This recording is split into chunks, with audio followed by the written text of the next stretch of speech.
time, y'all. It's time to open up. Open up and let that heart speak, y'all. I gotta change my story if it keeps me from glory, cause I got too much to lose to be addicted to the bad news. Like which way to go, yo, I don't know.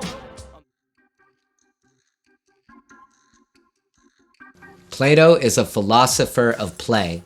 That means that, like, I like to think deep. I have a philosophy degree. I'm also like that Plato that you play with. I'm fun to play with, yo. I like to have a good time. I like to joke. I'm kind of a trickster. But Plato is also a bodhisattva. Plato is somebody who is looking out for his fellow community, doing everything that they can to benefit his people. Plato is somebody that looks out for all the life forms, really, because I love to garden, and the way that I garden is all about thinking about the birds and the bees and the microbiotics in the soil, and I'm trying to contribute to the life of it all. Plato is somebody that loves to hang out in the studio and say dope rhymes, but Plato is also somebody that loves to cook.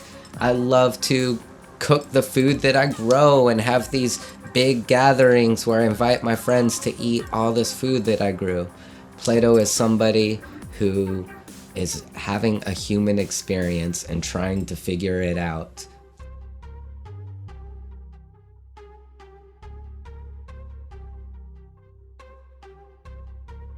You call me old?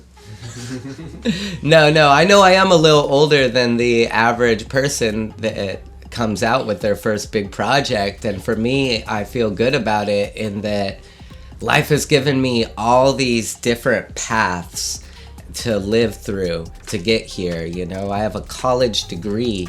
I was a hardcore activist.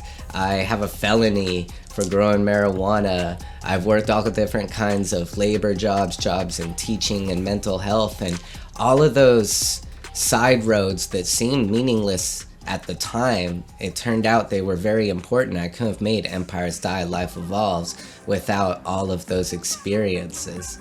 So that's what I've been up to. I've been gathering all the jewels to translate into this gem of an album.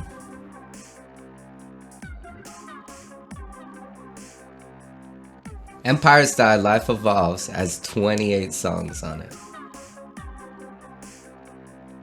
63 artists are featured on the album.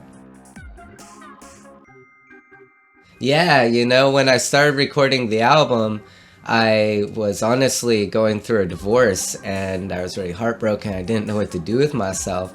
So I just started hitting up the homies, like, come hang out in the studio.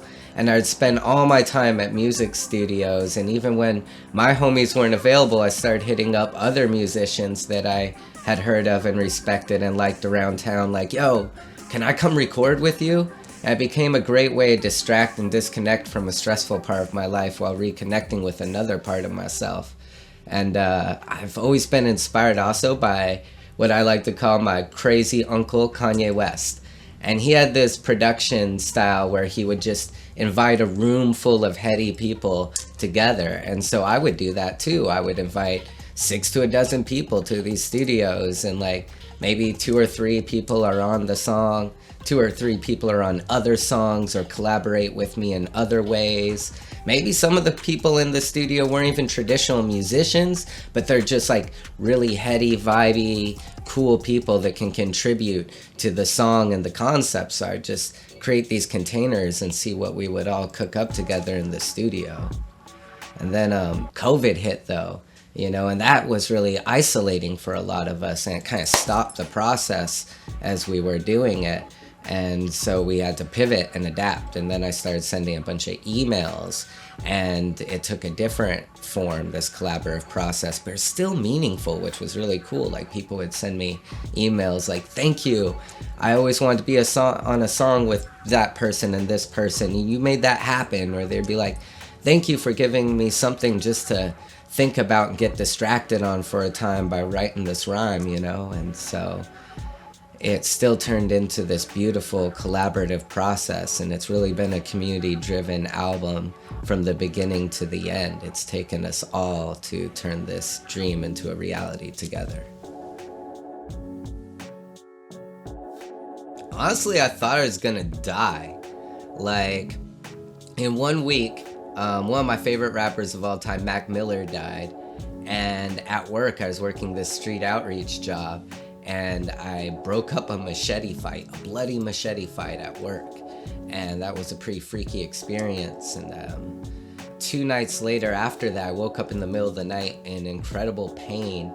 I didn't know what was going on, and I was like just convulsing and shaking on my bed and crying, and I thought I was gonna die. And so I was like, yo, I better make an album that really speaks to who I am for the people to know, or at least my son as a grown man, he can look back and understand who his dad was. And so that's what caused me to start writing Empires Die, Life Evolves, honestly.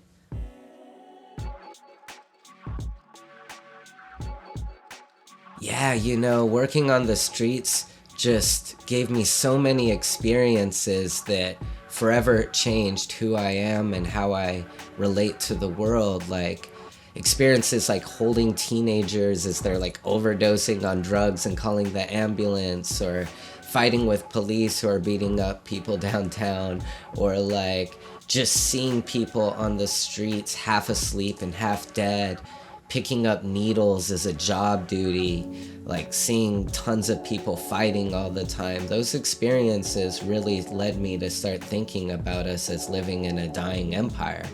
And I really wanted to communicate just the intensity of what I was experiencing through the music and the lyrics and the songs.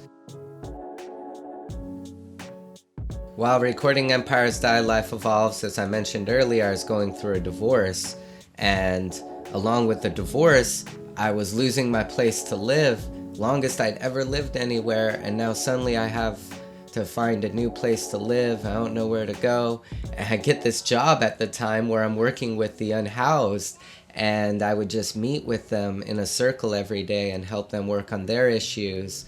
And since I was in such a vulnerable place myself, it really helped me tap into a kind of current of what they were experiencing too, and that soulfulness came through the lyrics, and the experiences that I had down there were really powerful for helping bridge the political and the personal, like I do on Empires Die, Life Evolves. That experience helped me make that connection.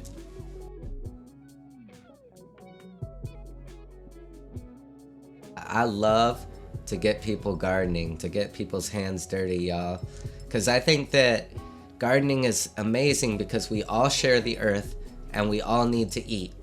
And Empires Die, Life Evolves is this album about all the changes that are going on in our world. And for me, I think that probably the biggest change that maybe can unite us all is climate change, since we all do share this earth. We can do so much good, and that looks so many different ways, because like gardening shortens the distance that food has to travel, so it reduces the use of fossil fuels. Gardening is good for the soil and the ecosystem and benefiting the whole web of life. And then you think about the human life. It also benefits from gardening. It benefits on a physical level because we're in our bodies, we're eating healthy food.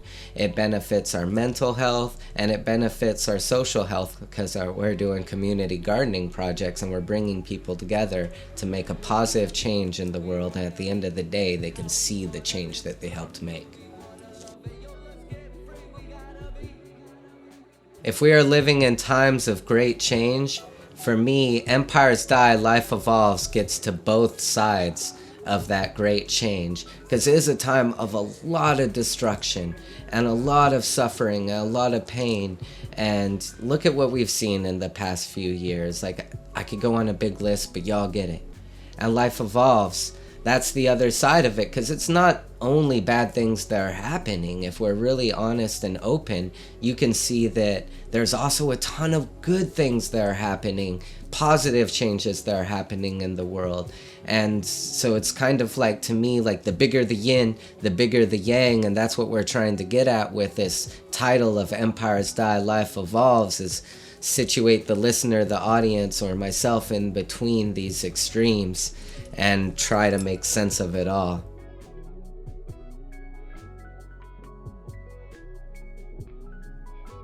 So there was a lot of magic in my life at the time of recording Empires Die, Life Evolves. For example, the next day I'm at this studio and this producer, he's like, yo, I heard of this event in Costa Rica with all these world-class musicians and you and I should come.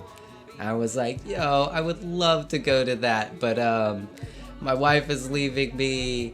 My job lost its funding, so I lost my job. My life's a mess. I'm in no place to go to Costa Rica, but you want to know something, homie?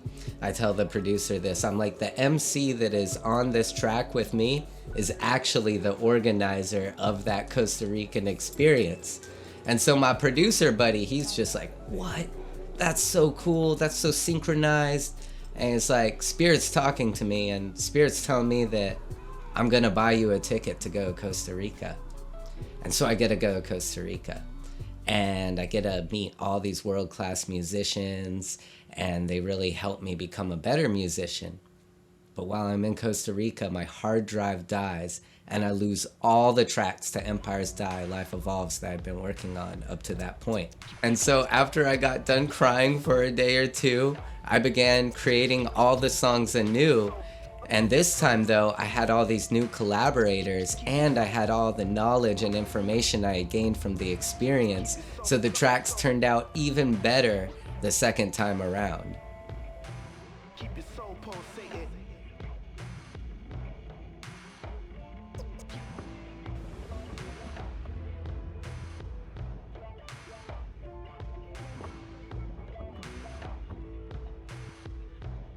Yeah, so Empires Die, Life Evolved started as this political project, but you know what? When you're living in these times, the personal is affected by the political, and it's all connected. And so for me, this was an exploration of what it's like when the empires, the private empires, the personal empires of our life die. And so I needed to reflect through various songs that experience and that journey. And the reason that I brought my son into the album so heavily is because my son was with me all the time, and I'd be writing songs and mixing songs, and he'd be in the room hanging out with me. And so as a key part of my life, he became a key part of the album as well. Everyone is green, Dad. Every blue square is green. And the blues are all the A notes. The A? Yeah. And now, today I'm here with my young son, Mazaron, the young prince. And he's helping me put together this beat. And he's gonna add vocals later. And my dad's doing my voice. Yeah, we are working on a song together. It's gonna be beautiful.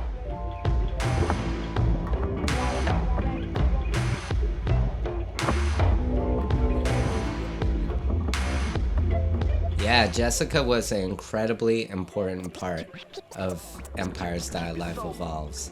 I got with her a few weeks before the quarantine started. And all of a sudden we were quarantined together at the beginning of a new relationship. And it's a very strange time. And we didn't know what to do. And so we worked on our albums together side by side for months.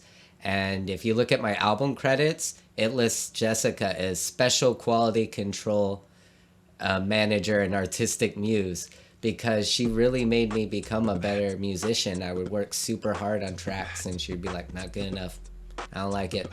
I remember one time I stayed up till 4 a.m. 3 nights in a row getting a verse up to her standards.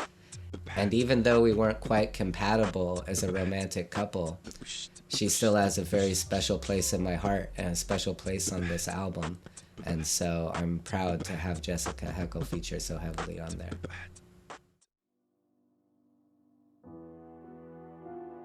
Track 1 on Empires Die, Life Evolves is called I'm Scared to Die Tonight. And that was inspired by the night that started the recording of the whole album, in which I woke up in the middle of the night in a lot of pain, scared, thinking I was going to die. And the final song on the album is called The Walk Home. And it's about this beautiful thing that we as humans can do, and that's walk each other through life as we try to make sense of life and go through this human experience towards the end of all of our roads, which is eventually death.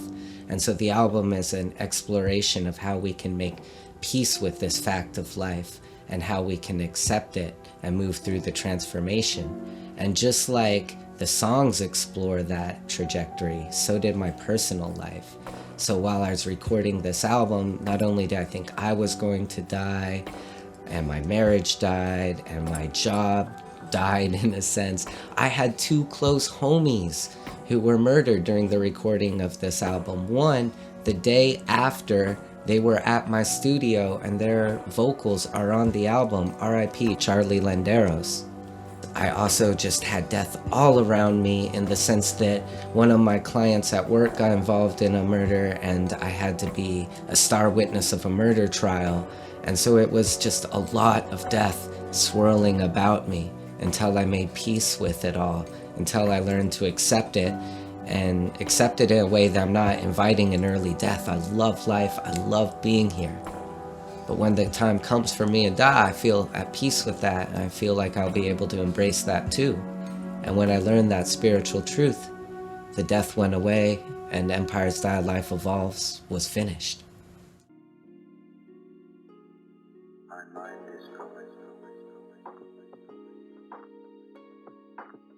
I love this quote that goes, "Participate joyfully in the sorrows of the world." And so the first half of the album, maybe even 60% of the album, is dedicated to those troubles of the world, those struggles, those trials, those traumas. But you know what? There's this lyric on the album that says, "We bond over our pain, but we can't stay there as we move out of struggle and into our bliss." And so that becomes the quest. Once we recognize all the bad stuff that's going on in the world, is how do we still find a way to be joyous, and how do we be resilient, and how do we adapt to this hardship to find a way to live in love and joy and peace. And for this album, the answer is found in things like community and gratitude for the simple things, and play and having fun and experiencing love, because we can still experience love even in dark times, and that love can be like a light that just shines through. And so the album ends in a party, y'all. What's up, beautiful people? I love you, and I love myself too. I love life. I feel good, like I'm falling in love, hanging with my son, riding skateboard to the basketball court. Got a little cash in my pocket, the beat is rocking, and when I apply the optic to my life, I got options. Came a long way from living in the trailer park, getting robbed, running from the law, searching for a job plus years to